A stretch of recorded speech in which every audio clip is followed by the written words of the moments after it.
नमस्कार। आज के हमारे व्याख्यान का विषय है प्रायद्वीपीय पठार, द पेनिनसुलर प्लेटू।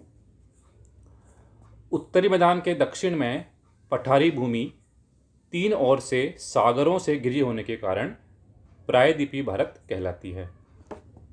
यह एक त्रिभुजाकार क्षेत्र है जिसका आधार उत्तर में एवं शीर्ष दक्षिण में स्थित है। इस भूखंड का विस्तार दक्षिणी पूर्वी राजस्थान, मध्य प्रदेश, पश्चिमी आंध्र प्रदेश, उड़ीसा, दक्षिणी बिहार, महाराष्ट्र, कर्नाटक एवं तमिलनाडु राज्यों के लगभग 7 लाख वर्ग किलोमीटर क्षेत्र पर है। इस पठार की रचना प्राचीन कठोर आग्नेय शैलों द्वारा हुई है। विद्वानों के अनुसार यह पठार विश्व के प्राचीनतम गोंडवाना लैंड का अंग है। इस पठार की औसत ऊंचाई 480 से 760 मीटर है। अपक्षय के कारण शैलें अत्यधिक खंडित हो गई हैं तथा यह पठार अनेक भूखंडों में विभक्त हो गया है। इस पठार पर यत्र तत्र पहाड़ियां स्थित हैं जिनके शिखर सपाट हैं।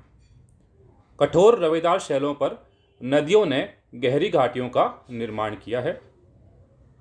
अनेक स्थानों पर सोपानी व लहरदार ढाल पाए जाते हैं। प्रायद्वीप का ढाल दक्षिण पश्चिम से उत्तर पूर्व की ओर है। प्रायद्वीप के उत्तर में 21 डिग्री से 24 डिग्री उत्तरी अक्षांश के मध्य पूर्व पश्चिम दिशा में विस्तृत पहाड़ियों के क्रम तथा नर्मदा व ताप्ती नदियां प्रायद्वीपीय भारत को विभाजित करती हैं।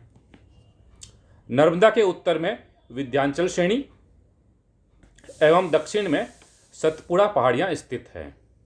ये श्रेणियां उत्तरी एवं दक्षिणी भारत के मध्य एक प्राकृतिक अवरोध के रूप में स्थित हैं, जिनके फलस्वरूप उत्तरी भारत में आर्य संस्कृति तथा दक्षिणी भारत में द्रविड़ संस्कृति विकसित हुई। प्रायद्वीपीय पठार के भौतिक विभाग। Physical divisions of peninsular प्लेटू। Vindhyachal व सतपुड़ा श्रेणियां प्रायद्वीपीय पठार को द्विभाजित करती हैं। पहला मालवा का पठार, दूसरा दक्कन का पठार। मालवा का पठार यह एक त्रिभुज आकार का पठार है।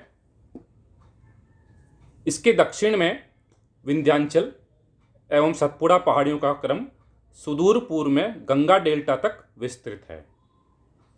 इसके पश्चिम में अत्यंत प्राचीन अपघर्षित तथा वलित अरावली पहाड़ियों का क्रम उत्तर में दिल्ली तक विस्तृत है। यह पठार अनेक स्थानों पर नदियों द्वारा खंडित हो गया है। बघेलखंड व बुंदेलखंड में नदियों द्वारा निर्मित बीहड़ खड्ड रेवाइंस पाए जाते हैं, किंतु शेष भाग प्रायः समतल है।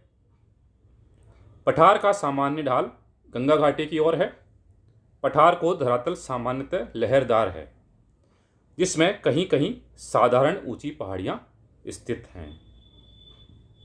विंध्याचल पर्वत नर्मदा के उत्तर में गुजरात से आरंभ होकर मध्य प्रदेश, बुंदेलखंड, उत्तर प्रदेश, बिहार, उड़ीसा तथा सोन व गंगा घाटी के मध्य सासाराम तक विस्तृत है। इसकी ऊंचाई 200 से 600 मीटर तक है, किंतु कहीं कहीं ये 900 मीटर से अधिक ऊंचे हैं। इन पर्वतों की रचना विंध्य क्रम की बालू पत्थर व क्वार्टजाइट शैलों से हुई है। गुजरात से जबलपुर तक इन पर्वतों पर लावा शैलों का आवरण पाया जाता है। मैकाल श्रेणी विंध्याचल व सतपुड़ा को मिलाती है। महादेव, मैकाल, बराकार व राजमहल श्रेणियां मालवा के पठार का पूर्वी विस्तार हैं, जो वाराणसी तक विस्तृत हैं। सतपुड़ा श्रेणी विंध्याचल के समांतर ही दक्षिण में नर्मदा व ताप्ती नदियों के मध्य स्थित है। इनका विस्तार गुजरात में राजी पीपला पहाड़ियों से लेकर पूर्व में पचमढ़ी, मैकाल तथा सरगुजा पहाड़ियों के रूप में रांची व हजारीबाग तक है। यह श्रेणी अधिकतर बेसाल्ट व ग्रेनाइट शैलों से निर्मित है। इसकी औसत ऊंचाई 760 मीटर है, किंतु अनेक पर्वत 1200 मीटर से अधिक ऊंचे हैं, जैसे पचमढ़ी 1334 मीटर।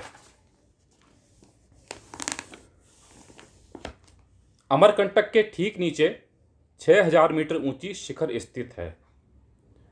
छोटा नागपुर का पठार झारखंड में रांची, हजारीबाग व गया जिलों में विस्तृत है।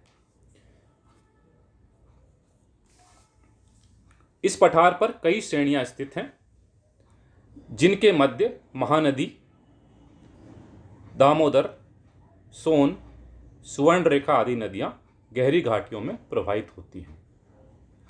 इस पठार की औसत ऊंचाई 760 मीटर है, किंतु पार्श्वनाथ शिखर यहाँ का सबसे ऊंचा शिखर है, जिसकी ऊंचाई 1365 मीटर है।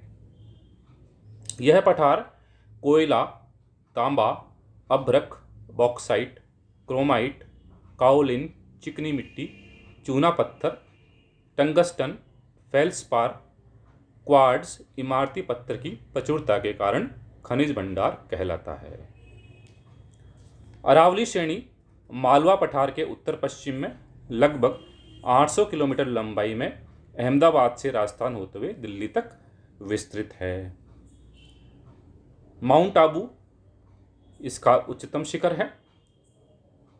गुरु शिखर, जिसकी ऊंचाई 1758 मीटर ऊंची है। थार मरुस्थल राजस्थान के उत्तर पश्चिम में प्राय 640 किलोमीटर लंबा व 160 किलोमीटर चौड़ा रेतीला मरुस्थल है। सौराष्ट्र एवं रन ऑफ कच्छ थार मरुस्थल के दक्षिण पश्चिम में 900 से 1200 मीटर ऊंचा लहरदार धरातल स्थित है। प्राचीन काल में सौराष्ट्र एक द्वीप था एवं कच्छ व कंबात की खाड़ियां परस्पर मिली हुई थी। सौराष्ट्र के उत्तर में स्थित कच्छ का उजाड़ रेतीला व पहाड़ी भाग प्राचीन काल में अरब सागर का भाग था। अब यह एक नमकीन दलदली क्षेत्र है। दक्कन का पठार। यह पठार ताप्ती नदी के दक्षिण में त्रिभुज आकार रूप में लगभग 3 लाख वर्ग किलोमीटर क्षेत्र पर विस्तृत है। इसका विस्तार मध्य प्रदेश, महाराष्ट्र के अधिकांश भाग, कर्नाटक व तमिलनाडु राज्यों पर है। इस पठार की उत्पत्ति प्राचीन काल में ज्वालामुखी क्रिया द्वारा निश्चित लावा के जमने से रूप में हुई। लावा के निक्षेप कहीं कहीं 2000 मीटर से अधिक गहरे हैं, किंतु उत्तर व पूर्व की ओर लावा के निक्षेप कम गहरे हैं। इस पठार की रचना प्राचीन रवेदार शैलों से हुई है। यहाँ जीवाश्म रहित ग्रेनाइट, नीस, बेसाल्ट, बालू का पत्थर, क्वार्ट्ज व चूना पत्थर शैलों की अधिकता है। कोयला, मैंगनीज, लोहा, सोना, अभ्रक, मैग्नेजाइट, बॉक्साइट, लेटराइट, हीरा आदि यहाँ प्रचुर मात्रा में प्राप्त होते हैं। उर्वर लावा की मिट्टी कपास व गन्ने की उपज के लिए बहुत उपयोगी है। भारत का 98% कोयला एवं अधिकांश कपास क्षेत्र इसी क्षेत्र में स्थित है। इस पठार की सामान्य ढाल पश्चिम से पूर्व को है। इसकी पश्चिमी सीमा पर पश्चिमी घाट एवं पूर्वी सीमा पर पूर्वी घाट की पहाड़ियाँ स्थित हैं। पश्चिमी घाट ये सह्याद्री पर्वत भी कहलाते हैं। इनका विस्तार समुद्र तट के समानांतर महाराष्ट्र में ताप्ती की घाटी से दक्षिण में कुमारी अंतरीप तक लगभग 1600 किलोमीटर लंबाई में है। इनका ढाल बहुत तीव्र एवं पूर्व की ओर मंद है। अरब सागर की ओर खड़ी दीवार जैसा तीव्र ढाल व्यापक निमज्जन सबमर्जेंस की क्रिया का प्रतीक है। यह घाट उत्तर में 50 किलोमीटर से लेकर दक्षिण में 80 किलोमीटर तक चौड़े हैं। यहाँ से भीमा, गोदावरी व कृष्णा नदियाँ पूर्व की ओर एवं ताप्ती पश्चिम की ओर प्रवाहित होती हैं। पश्चिमी घाट अनेक स्थानों पर समुद्र में भीतर तक प्रविष्ट हो गए हैं। इनके पश्चिमी ढाल पर बहने वाली नदियाँ छोटी व तीव्रगामी हैं। पूर्वी घाट प्रायद्वीप के पूर्वी तट के समानांतर महानदी घाटी के दक्षिण में नीलगिरी तक लगभग 800 किलोमीटर लंबाई में इनका विस्तार है। उत्तर में ये घाट ओडिशा में 200 किलोमीटर चौड़े हैं, किंतु दक्षिण में ये केवल 100 किलोमीटर चौड़े हैं। ये पश्चिमी घाट की भांति श्रृंखलाबद्ध तथा अधिक ऊंचे नहीं हैं। इनकी औसत ऊंचाई 760 मीटर है, किंतु उड़ीसा के कोरापुट जिले के नीमेगिरी तथा गंजाम जिले के महेंद्रगिरी में 1500 मीटर से अधिक ऊंचे हैं। उत्तरी भाग में इन पहाड़ियों की रचना नीस व चार्नोकाइट शैलों से हुई है। नल्लामले व पालकोंदा पहाड़ियाँ कुदुप्पा व कुर्नूल क्रम की शैलों से निर्मित हैं। पूर्वी घाट को काटकर महानदी गोदावरी, कृष्णा, कावेरी आदि नदियों ने विस्तृत तथा उर्वर डेल्टा विकसित किए हैं। अरावली की भांति घाट भी अवशिष्ट प्राचीन वलित पहाड़ियां हैं। प्रायद्वीपीय पठार की उत्पत्ति। प्रायद्वीपीय पठार की उत्पत्ति 50 करोड़ वर्ष पूर्व अनुमानित की गई है।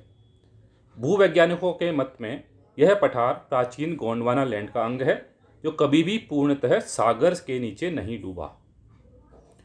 यह भूखंड पर्वत निर्माणकारी संचलनों से अप्रभावित रहा है। यहाँ क्षैतिज शैल स्तरों की अधिकता है। कहीं कहीं भूगर्भिक संचलनों के कारण निर्मित भ्रंशों में घाटियों का निर्माण हुआ। गोंडवाना क्रम की इन शैलों में तत्कालीन वनस्पति के दबने से दामोदर, सोन, महानदी व गोदावरी घाटियों में कोयले की उत्पत्ति हुई।